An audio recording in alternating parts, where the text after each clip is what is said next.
ಇದೊಂದು ಬುಟ್ಟಿ ಇದ್ರೆ ಸಾಕು ನೋಡ್ರಿ, ಚಮತ್ಕಾರನೇ ಆಗುತ್ತೆ. ಗಂಟೆಗಟ್ಟಲೆ ಮಾಡೋ ಅಂಥ ಕೆಲಸ ಕೇವಲ ನಿಮಿಷಗಳಲ್ಲೇ ಮಾಡಿ ಮುಗಿಸ್ಬೋದು. ನಮಸ್ಕಾರ ಎಲ್ರಿಗೂ. ಇವತ್ತಿನ ವಿಡಿಯೋಗೆ ಆತ್ಮೀಯವಾದಂಥ ಸ್ವಾಗತ. ಇವತ್ತಿನ ವಿಡಿಯೋದಲ್ಲಿ ಈಸಿಯಾಗಿ, ಅತ್ಯಂತ ಸುಲಭವಾಗಿ ಕಷ್ಟ ಆಗಿರೋಂಥ ಕೆಲಸನ ಯಾವ ಥರ ಪಟ ಪಟ ಅಂಥೇಳಿ ನಿಮಿಷಗಳಲ್ಲಿ ಮಾಡ್ಬೋದು ಅಂತ ನೋಡೋಣ ಬನ್ನಿ. ನಾನು ಇಲ್ಲಿ ಒಂದಷ್ಟು ಬಟ್ಟೆನ ತೊಗೊಂಡಿದ್ದೀನಿ ನೋಡಿ. ಇದು ಸಾಫ್ಟಾಗಿದೆ ಬಟ್ಟೆ. ವೇಸ್ಟ್ ಬಟ್ಟೆಗಳಿರುತ್ತೆ ಅಂತಂದರೆ ಕೂಡ ನೀವು ಈ ರೀತಿ ನೋಡಿ 1 ಇಂಚ್ ಆಗೋಷ್ಟು ಲೆಂತಿ ಬರೋ ಥರ, ಉದ್ದ ಬರೋ ಥರ ಸಾಧ್ಯ ಆದಷ್ಟು ಕಟ್ ಮಾಡ್ಕೋಬೇಕಾಗುತ್ತೆ. ನಾನು ಒಂದು ಹಳೆ ಬಟ್ಟೆನ ತೊಗೊಂಡು ಈ ರೀತಿ ಚಿಕ್ಕ ಚಿಕ್ಕದಾಗಿ 1 ಇಂಚ್ ಆಗೋಷ್ಟು ಕಟ್ ಮಾಡ್ಕೊಂಡಿದ್ದೀನಿ.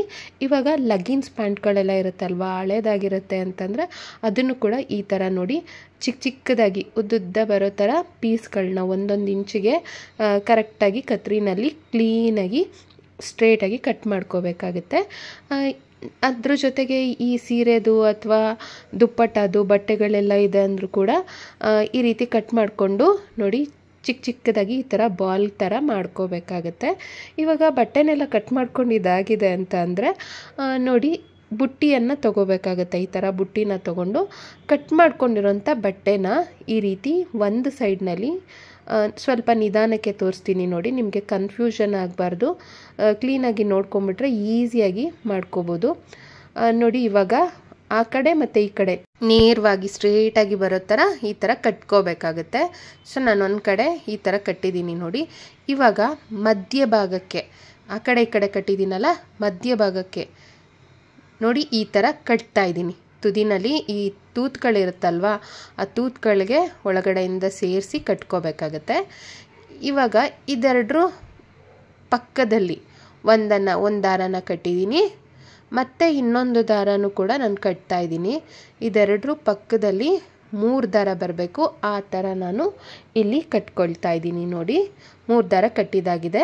ಇವಾಗ ಈ ಕಡೆ ಸೈಡ್ ಕೂಡ ಅಷ್ಟೇ 3 ದಾರ ಬರಬೇಕು. ಆ ಕಡೆ ತುದಿಯಿಂದ ಈ ಕಡೆ ತುದಿವರೆಗೂ 3 ದಾರ ಬರೋ ರೀತಿನಲ್ಲಿ ನಾನು ಕಟ್ಕೊಳ್ತಾ ಇದ್ದೀನಿ.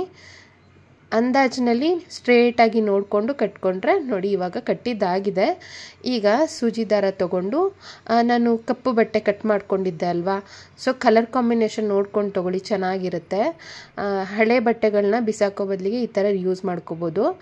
ಕೆಳಗಡೆ ಈ ಬಟ್ಟೆನ ಇಟ್ಟು ನೋಡಿ ಈ ಥರ ಹೊಲಿಗೆನ ಹಾಕ್ಕೊಳ್ತಾ ಇದ್ದೀನಿ, ಟೈಟಾಗಿ ಕೂರೋ ಥರ.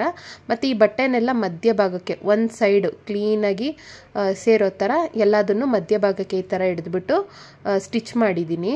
ಈ ಬಟ್ಟೆನೂ ಸೇರಿಸಿ ಹೊಲ್ದಿದ್ದೀನಿ ನೋಡಿ. ಒಂದು ಬಟ್ಟೆ ಮೇಲೆ ಬರಬೇಕು, ಒಂದು ಕೆಳಗೆ, ಒಮ್ಮೆ ಮೇಲೆ ಒಮ್ಮೆ ಕೆಳಗೆ, ಈ ಥರ ಬರೋ ಥರ ಸುತ್ಕೊಂಬರ್ಬೇಕಾಗುತ್ತೆ. ಇವಾಗ ಸೂಜಿ ದಾರ ನಾನು ಅಲ್ಲೇ ಬಿಟ್ಟಿದ್ದೀನಿ, ಇನ್ನು ಕಟ್ ಮಾಡಿಲ್ಲ. ಯಾಕೆ ಅಂಥೇಳಿ ಮುಂದೆ ತೋರಿಸ್ತೀನಿ ನೋಡಿ.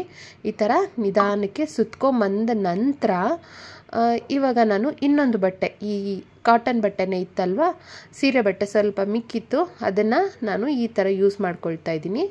ಅದನ್ನು ಅಷ್ಟೇ ಕೆಳಭಾಗದಲ್ಲಿಟ್ಟು ಈ ರೀತಿ ಕ್ಲೀನಾಗಿ ಟೈಟಾಗಿ 1-2 ಬಾರಿ ಸ್ಟಿಚ್ ಮಾಡ್ಕೋಬೇಕಾಗತ್ತೆ, ಈ ಥರ ಹೊಲ್ಕೋಬೇಕಾಗತ್ತೆ. ಇವಾಗ ಸೂಜಿ ದಾರನ ಕಟ್ ಮಾಡ್ಕೋಬೇಕಾಗತ್ತೆ, ಟೈಟಾಗಿ ಈ ಥರ ಸ್ಟಿಚ್ ಹಾಕ್ಬಿಟ್ಟು ಕಟ್ ಮಾಡ್ಕೊಳ್ಳೋದು.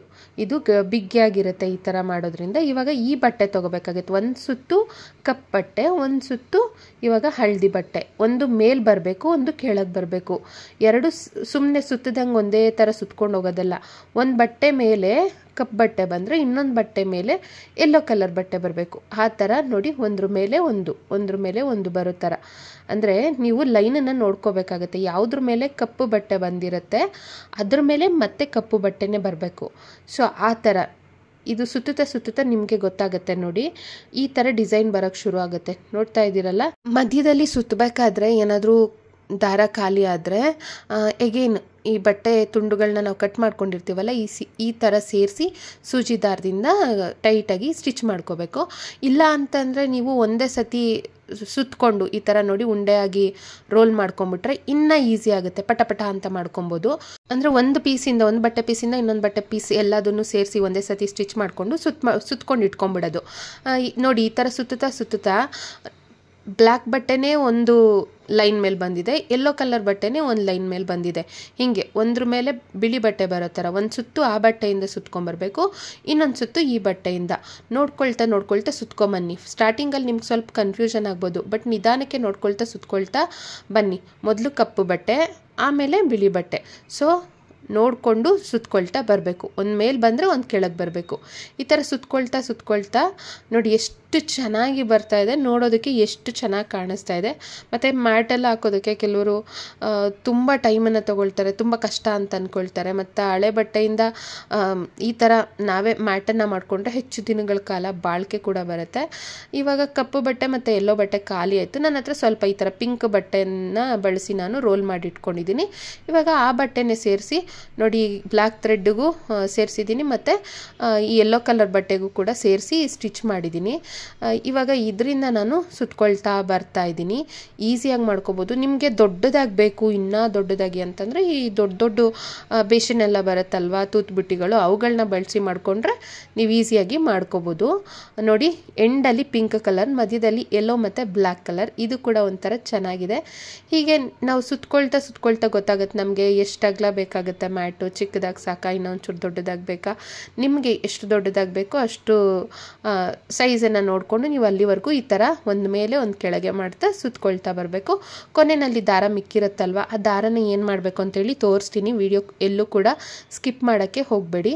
ಈ ದಾರ ಮಿಕ್ಕಿರುತ್ತೆ ನೋಡಿ, ಅದನ್ನು ಪಕ್ಕದಲ್ಲಿ ದಾರ ಇರುತ್ತಲ್ವ, ಈ ಥರ ದಾರ ಇರುತ್ತಲ್ವ, ಆ ದಾರನ ಕಟ್ಟಿರ್ತೀವಲ್ವ ನಾವು ಸ್ಟಾರ್ಟಿಂಗು, ಆ ದಾರ ಬಿಚ್ಕೊಂಡು ಈ ದಾರದ ಜೊತೆಗೆ ಸೇರಿಸಿ ಟೈಟಾಗಿ ಈ ಥರ ಗಂಟನ್ನು ಹಾಕಬೇಕಾಗುತ್ತೆ. ನೋಡಿ, ಈ ಥರ ಟೈಟಾಗಿ ಗಂಟನ್ನು ಹಾಕಬೇಕಾಗುತ್ತೆ. ನೋಡಿ, ಟೈಟಾಗಿ ಹಾಕಿದ್ದೀನಿ. ಇನ್ನೂ ಒಂದು ಗಂಟನ್ನು ಹಾಕ್ತಾಯಿದ್ದೀನಿ.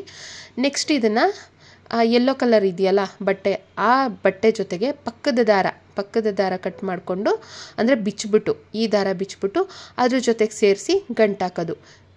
ಅದ್ರ ಜೊತೆಗೆ ಸೇರಿಸಿ ಈ ಥರ ಗಂಟಾಕಿದ್ರೆ ನೋಡಿ ಟೈಟಾಗಿ ಕುತ್ಕೊಳ್ಳುತ್ತೆ, ಬಿಚ್ಕೊಳ್ಳೋದಿಲ್ಲ. ಈ ಥರ ಡಬಲ್ ನಾಟನ್ನು ಹಾಕಬೇಕು. ಎರಡೆರಡು ಸತಿ ಗಂಟಾಕಿದ್ರೆ ಒಂಚೂರು ಕೂಡ ಬಿಚ್ಕೊಳ್ಳೋದಿಲ್ಲ. ಇದೇ ವಿಧಾನದಲ್ಲಿ ನಾನು ಈ ಒಂದು ಬುಟ್ಟಿ ಸುತ್ತಲೂ ಕೂಡ, ತೂತ್ಬುಟ್ಟಿ ಸುತ್ತಲೂ ಏನು ಕಟ್ಟಿದ್ದೀನಿ, ಒಂದೊಂದೇ ಬಟ್ಟೆನ ಬಿಚ್ಕೊಂಡು ಯೆಲ್ಲೋ ಕಲರ್ ಬಟ್ಟೆನ ಒಂದರಿಂದ ಒಂದಕ್ಕೆ ಟೈಟಾಗಿ ಗಂಟನ್ನು ಹಾಕ್ತಾಯಿದ್ದೀನಿ.